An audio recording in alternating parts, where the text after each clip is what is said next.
Isya di sini. Isya.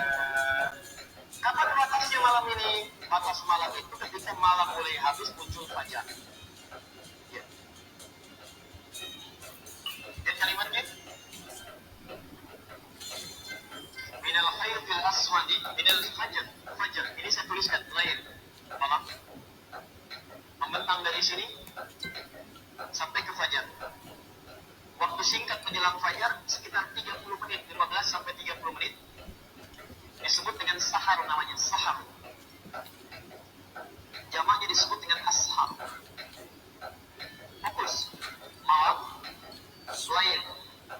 Terbentang sampai fajar. Jadi kalau fajar muncul, lail habis. Yes? Jadi kalau Anda tanya bagaimana kesempatan saya salat isya, maka yang diutamakan satu, tunaikan tepat pada waktunya. Sekarang isya misalnya jam berapa? 7 lewat?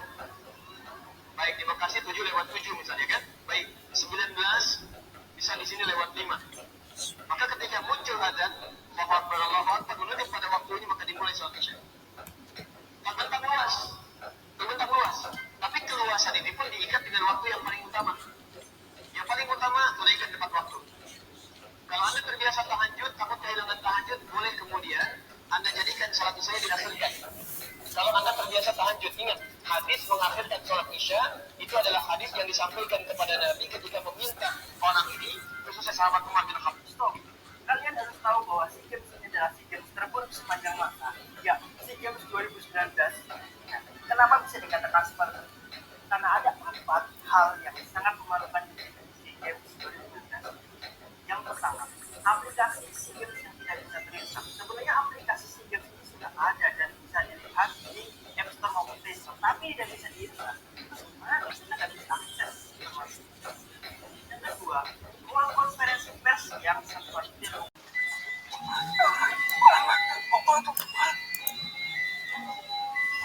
Sangat berbahaya. Mereka itu pemangsa bayi untuk mencari. Mereka parasit.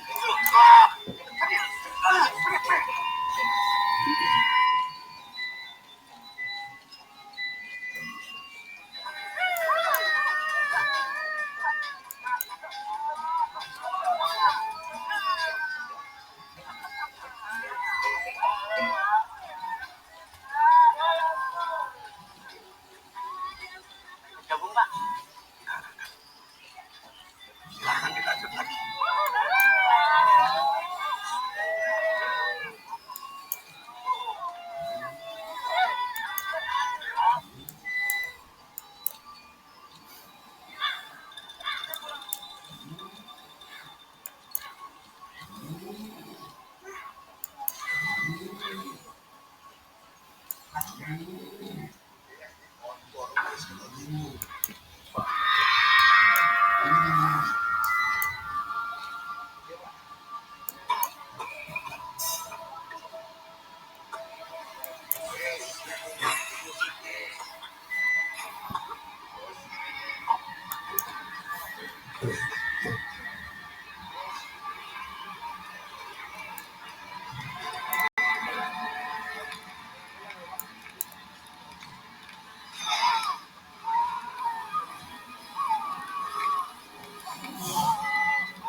Malam ini tepat jam 12 malam, kamu akan menjadi kamu yang parasit, dan kamu akan bisa mencari makan sendiri.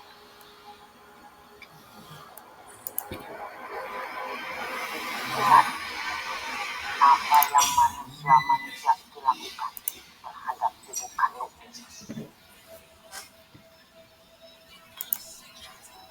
Balaskan dendam.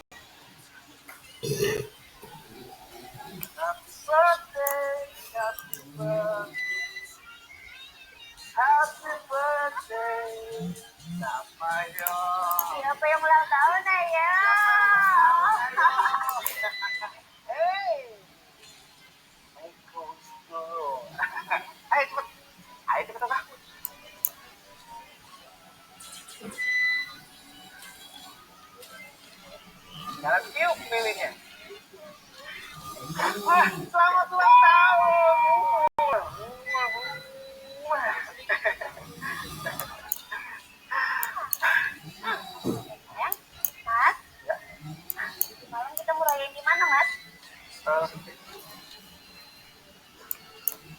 Pak Hitam kalau bawa itu ke dalam foto.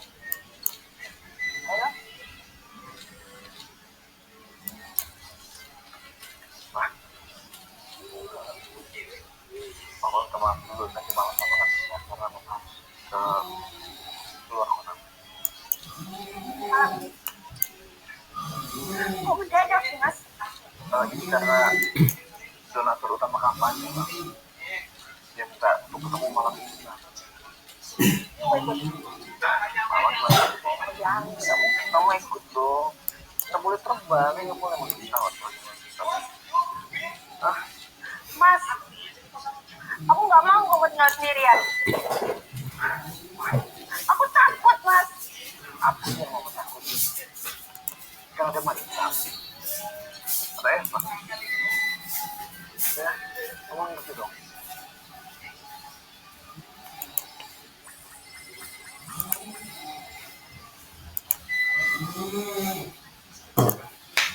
Halo. Selamat malam.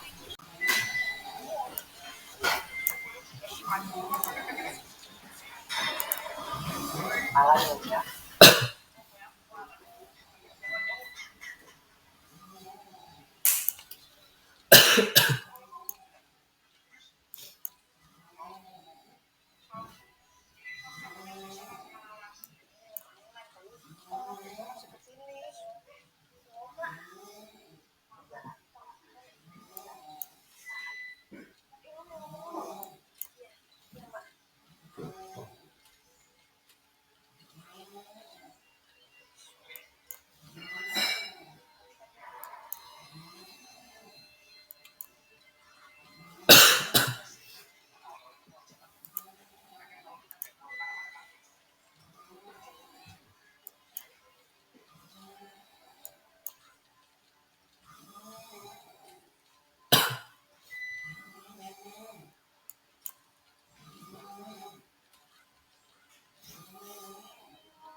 Ya, kenapa? Ini Pak, saya nggak bisa diajak ngobrol. Baru 2 hari di hari Pak. Terus gimana? Mohon izin Pak. Kita kan lagi nggak buru-buru ya Pak. Ya udah, berhenti di depan cari toilet.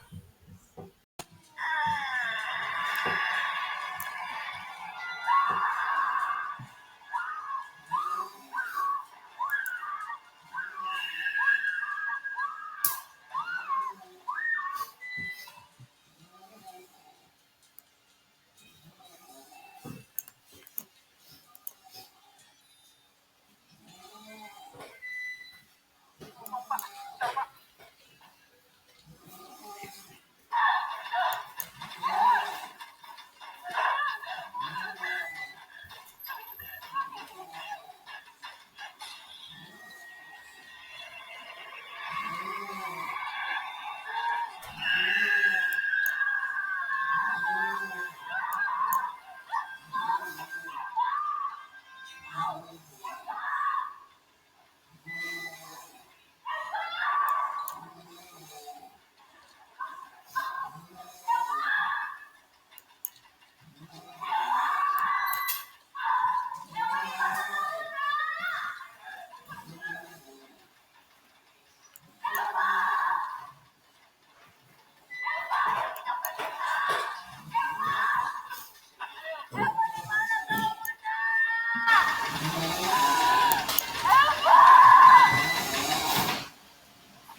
sepak bola Kamboja Indonesia terus viral sekarang. Kamboja, wah gampang Kamboja nggak usik. Gampang. Iya. Masa bisa dikalahkan? Wah Kamboja udah Kamboja, Myanmar itu lawan Indonesia lawan bola itu. Sejarahnya nggak pernah cuma 1-2-0 di atas 5 tinggi lah.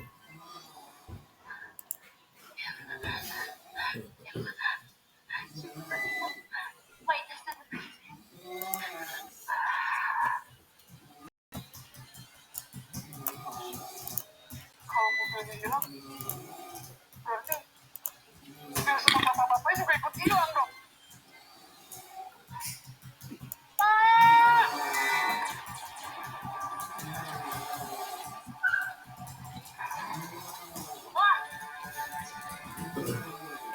Mama!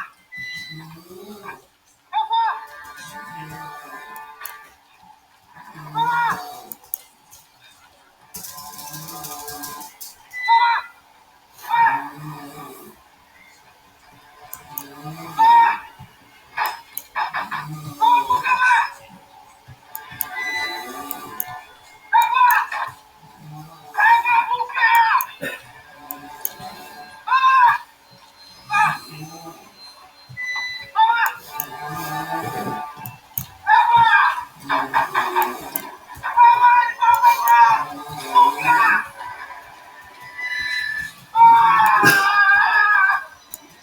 Percuma Rija.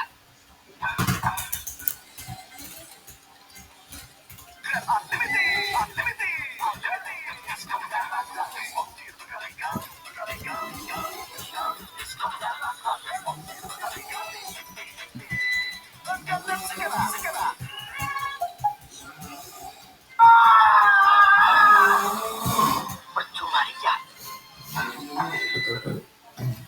Vina sudah jadi milikku. Dan malam ini dia akan menjadi korban. Iblis, pergi dari rumah saya! Aku akan pergi. Tapi penerusku masih ada di dalam. Eva bukan anakku. Jangan! Eva anak saya! Tidak, Rija. Apa kamu lupa? 9 tahun yang lalu, kamu Erna dan Dini. Tidak seperti yang dibayangkan Sri dan kedua temannya. Bekerja di rumah mewah. Ternyata mereka harus bekerja di rumah di tengah hutan. Bisa dibilang mungkin orang ini adalah dukun yang bekerja untuk keluarga Mojo di sana. Di sana, mereka harus merawat Lila Mojo yang merupakan anak bungsu dari keluarga Mojo. Gadis dengan kondisi mengenaskan, berbau amis, tidak terawat.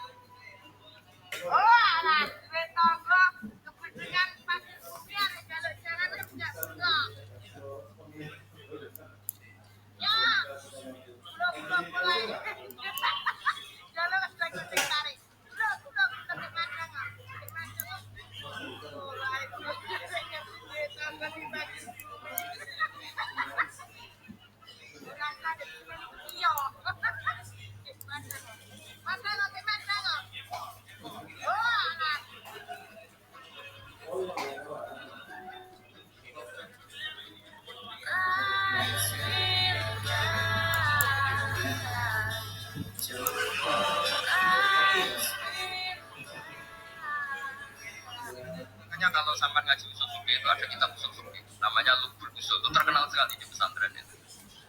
Itu kalau ngapresiasi keseharian itu luar biasa. Isma bin Mubah.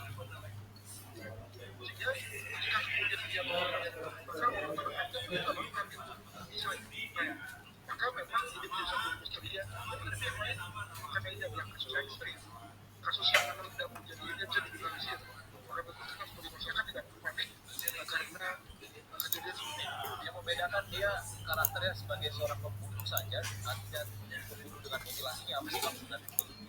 Jadi sebetulnya yang So now, please let's join. Mahkamah Konstitusi kembali membuat kejutan setelah Hakim Konstitusi Arief Hidayat mengingatkan bahwa peserta pemilu bisa diubah di waktu real-time jelang pelaksanaan pemilu. Dia mencontohkan perubahan sistem pemilu dari tertutup kampanye tahun 2008. Dalam sidang lanjutan gugatan undang-undang pemilu terkait sistem pemilu proporsional terbuka Selasa kemarin, Arief mengingatkan Karena kasusnya memang sama. Ini sudah mau mendekati proses pemilu, sudah injury time.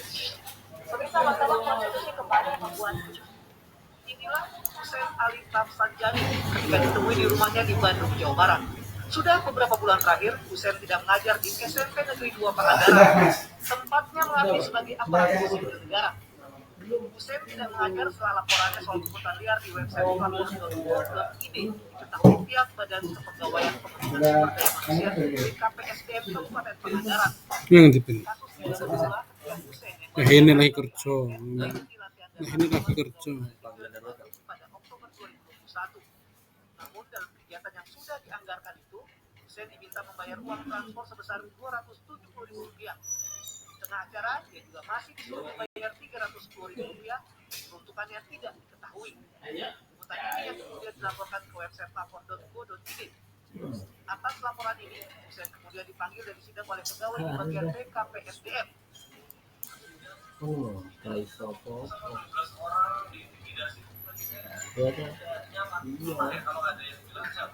Mulai.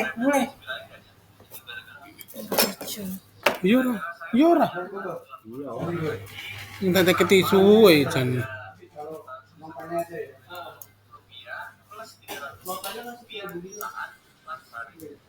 Hingga disaksikan, Hussein kemudian mengundurkan diri sebagai ASN pada Maret 2022. Dia tidak lagi datang mengajar di SMP Negeri 2 Pangandaran. Namun Dikunci di mana? dirinya tidak pernah diproses pemerintah setempat. Sejak Kami memutuskan untuk tidak bertanding. Keputusan sama atlet dan pelatih. Mereka sangat sedih dan urusan ini, tapi ini demi menjaga harkat dan martabat bangsa kita. Mohon doanya. Kami Ya. memutuskan mengandung pelatihan. Bila kita ingin memperbaiki hidup, udah ngebangun jalan lu, terus lu maunya apa gitu loh, Bim? Mau lu apa? Udah selesai nih jadi presiden, timbang gabut, mending ngampas jago. Tadinya abang lambi abang sing tak sayang, putih rambut putih.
Inilah satelit alami paling romantis di tata surya kita.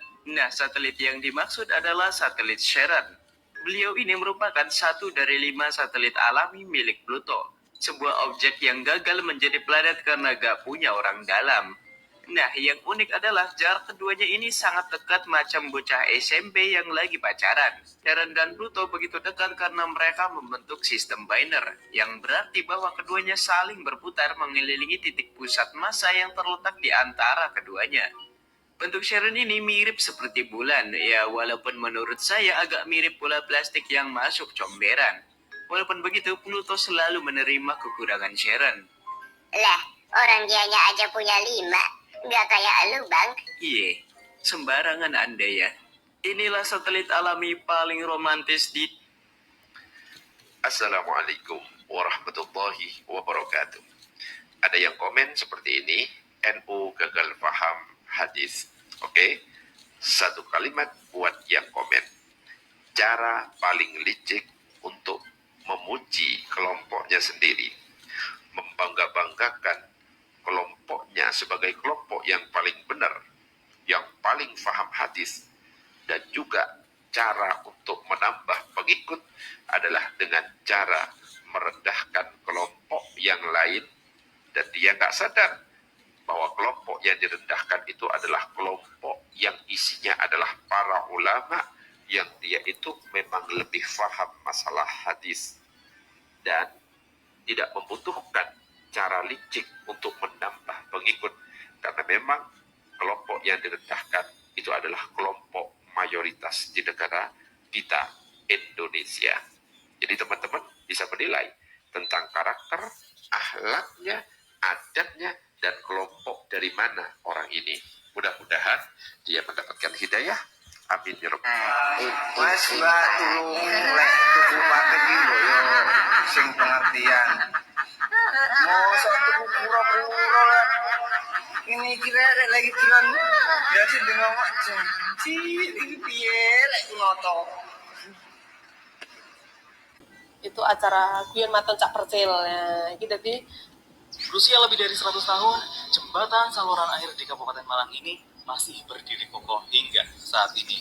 Jembatan yang didirikan pada tahun 1904 ini dulunya bernama Waterbrug Tebelu Lawang by Malang, atau yang saat ini dikenal dengan nama Jembatan Talang Bulu Lawang. Jembatan ini berfungsi sebagai pemasok kebutuhan air untuk area persawahan dan perkebunan tebu, serta mengatasi kekurangan air pada daerah Bulu Lawang dan Kondang Legi. Untuk itu, pemerintah Belanda membangun jembatan ini sebagai alat irigasi perkebunan. Jembatan ini juga masih digunakan sebagai jembatan penyeberangan oleh penduduk sekitar bahkan hingga saat ini. Yuk, sekarang saatnya kita coba rasakan sensasi menyeberang di jembatan ini. Tapi sebelum ke sana, kali ini aku mau bikin kopi kapal api spesial mini dulu, agar badanku tetap fresh buat explore jembatan ini.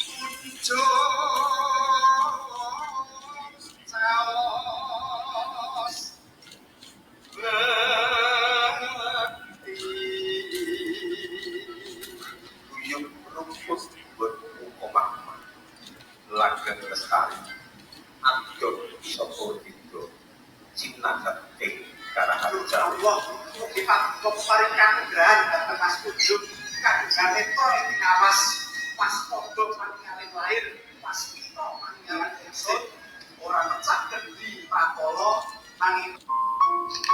Ketika jalan yang kamu lalui terasa susah, kamu nggak boleh menyerah.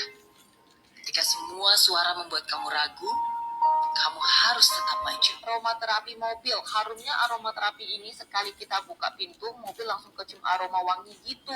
Aromanya ringan, nyaman banget. Tampilan luarnya bagus, alas dan tahan lama lagi. Bisa digunakan di rumah maupun mobil loh. Saya ingin ke Pak Nusyirwan terlebih dahulu. Bagaimana Anda memaknai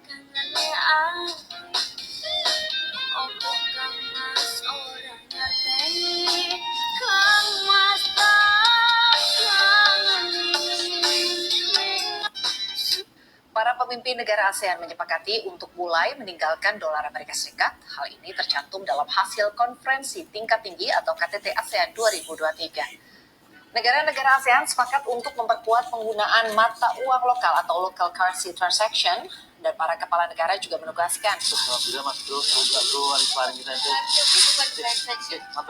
Betul satu non.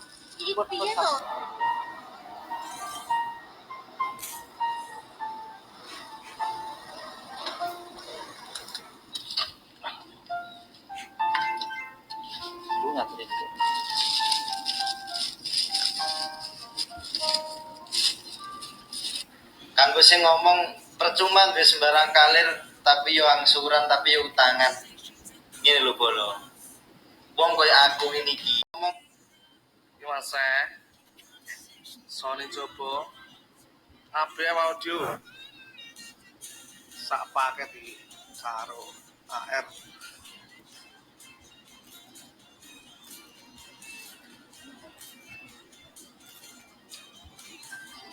Berdusta bila orang Banjar nih tahu ada kecak amun di inta luka ruang. Sebelumnya maaf aja lah guys, amun bahasa aku ini tercampur-campur mana Kutai mana Banjar, pokoknya mana sih dah pahami aja lah. Jadi kisahnya hari ini nih, abahku tuh hendak minta olahkan wadai ke kecak, jadi aku olahkan aja. Nah untuk kleponnya tuh pakai tepung ketan putih nih, diadon aja tapi diandai airnya tuh sedikit demi sedikit, takutnya amun kebanyakan kena lembek. Dikit demi dikit aja, pokoknya sedikit demi sedikit. Jangan lupa tambahkan kesumba warna hijau, masih warna habang di papa juga biar merekah. Tapi yang aku nih makai warnanya warna hijau. Nah habis itu sudah dibulat-bulat ya, jadi kayak ini baik nih bulatannya, amun masih belum dodong nih, mulai sudah nih ini keruan bentuknya nih yang sudah pore-pore kayak ini nih, maka melampah benar sudah tangan. Nah sudah nih didihkan air, habis itu lanahkan gula habang, aku makai 3 biji nih. Nih aku masaknya bertungku, jadi muhatul latat tangan tuh hirang-hirang, tapi ayo nih papa penting nyaman. Nah sudah masukkan santannya, masukkan segalaan jangan sampai tersisa, habis itu diharu-haru jangan sampai santan itu pecah. Nah sudah tinggal dimasukkan aja yang bulat-bulat tadi tuh. Sebenarnya aku tuh salah, aku tuh lupa beri tepung di kabikit kayak ini nih, sakit nggak masukkan ke panci, paksa aja dipreteli pulang sebiji tapi di papa penting jadi ujungnya jadi juga nih kawa aja dimakan nyaman aja tuh. Nah timbul sudah hinta luka ruangnya, jadi sudah kawa sudah dimakan. Tahu kamu kekicaknya ada lagunya tuh, kekicak kalalapun bunyi hendak dikacak tapi ya kada akun. Assalamualaikum warahmatullahi wabarakatuh teman-teman. Baiklah, saat ini saya akan menunjukkan kepada teman-teman semua sebuah perkampungan yang dulunya ramai. Dulu kampung ini penuh dengan masyarakatnya teman-teman, namun sekarang sudah ditinggali entah kenapa yang menjadi penyebab sehingga banyak perumahan-perumahan kosong yang sudah ditinggali oleh para penduduk di sini. Apa ini Pak namanya Pak? Kampung ini berada di Sajur tuh kayak ini gelas dan remuk.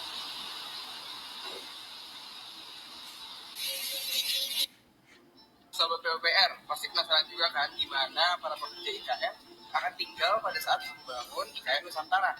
Jadi ya nih, dusun pekerja IKN Nusantara.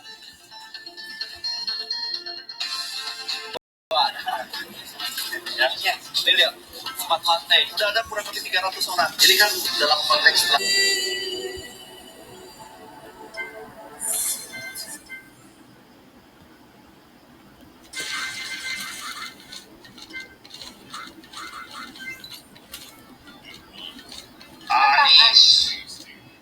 salah seorang santriwati dari Az-Zaitun yang memutuskan pulang kampung untuk sementara ke keluarganya.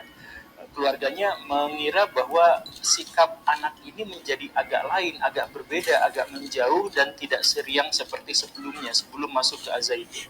Tapi mereka mengira bahwa kepulangan itulah yang menyebabkan ini tidak berlaku seperti seharusnya. Jadi mungkin ini kelelahan atau mungkin ini kebingungan karena sudah 3 tahun ada di Az-Zaitun. Jadi mereka tolerir saja itu.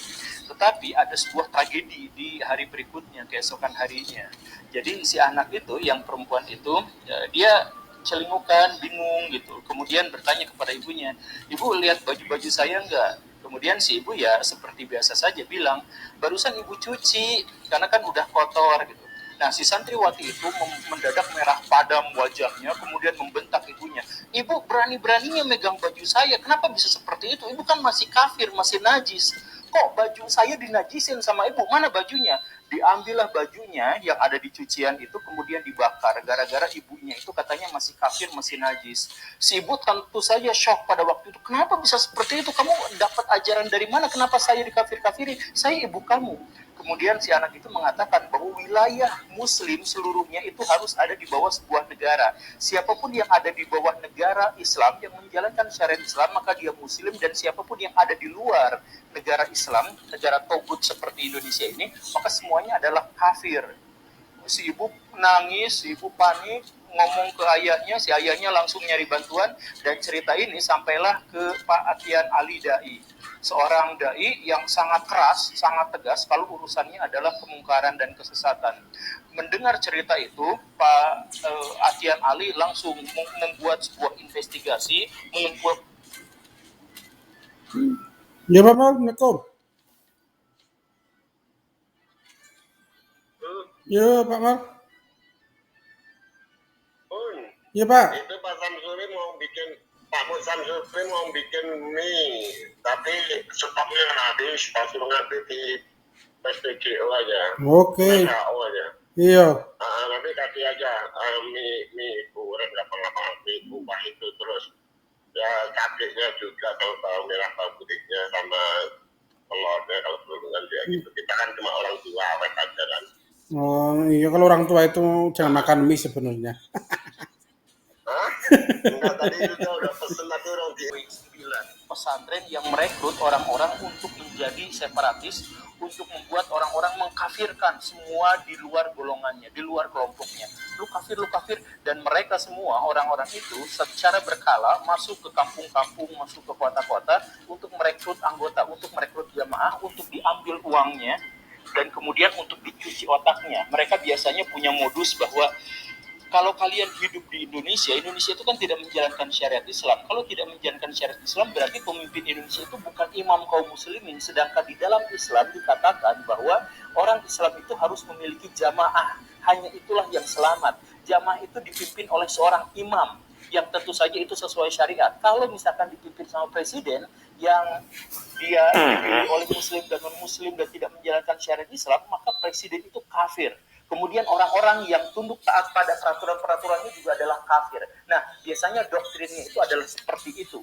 Nah, doktrin dari kemudian ketika dia sudah dewasa, sudah besar, masuk ke pesantren dengan harapan agar dia menjadi orang yang baik, pas kembali dia mengkafir-kafirkan kita. Apa yang harus kita lakukan kepada orang-orang seperti ini? Apa yang harus kita lakukan kepada orang-orang yang mencuci otak anak-anak kita? Inilah kerjaan yang dilakukan oleh NII KW 9 yang ada di Azaitun. Kita hancurkan mereka, kita lawan mereka. Allah Akbar. Ya seperti itulah pada waktu itu emosinya Pak Atian Ali setelah melakukan investigasi terhadap komplek Azaitun. Dan sebenarnya dari manakah ideologi takfiri NII ini?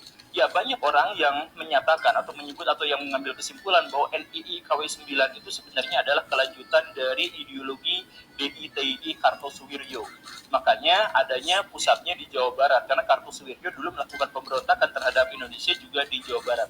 Jadi konon dalam buku-buku sejarah kita itu disebutkan bahwa Kartosuwiryo itu adalah seorang yang sangat radikal sehingga dia mengkafir-kafirkan kelompok di luar kelompoknya. Ini menurut mitosnya seperti itu. Ketika Kartosuwiryo kemudian berhasil ditangkap, nah Kartosuwiryo sudah kadung membuat 7 komandemen wilayah.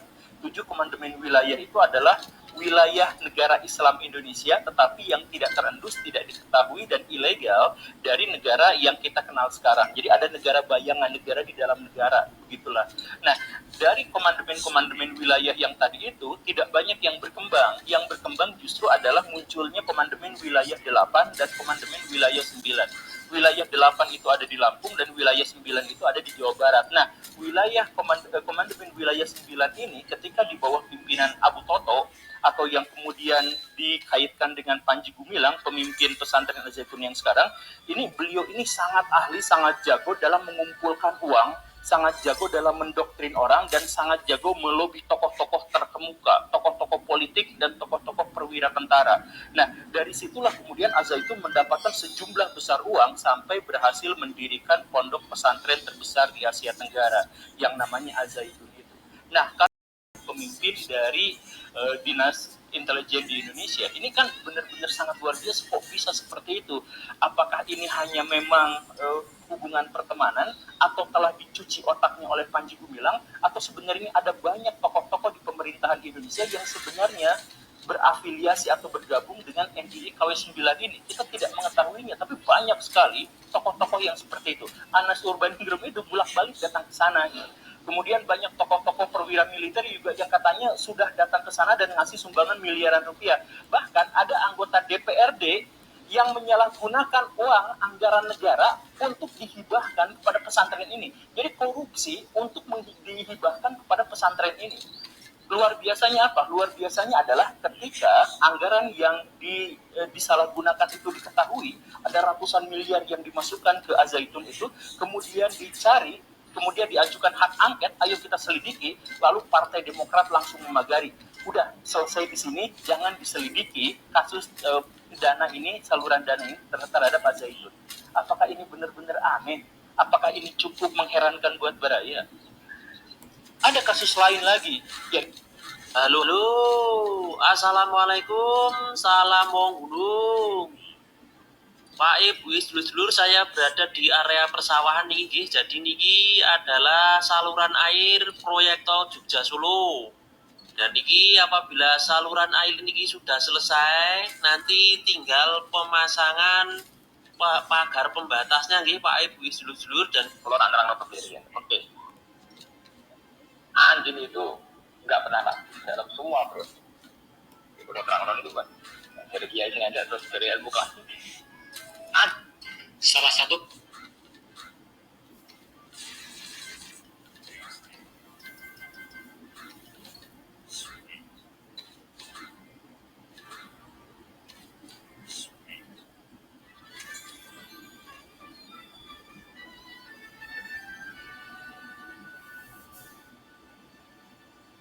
Saya ngerti bolos. Sudah ready.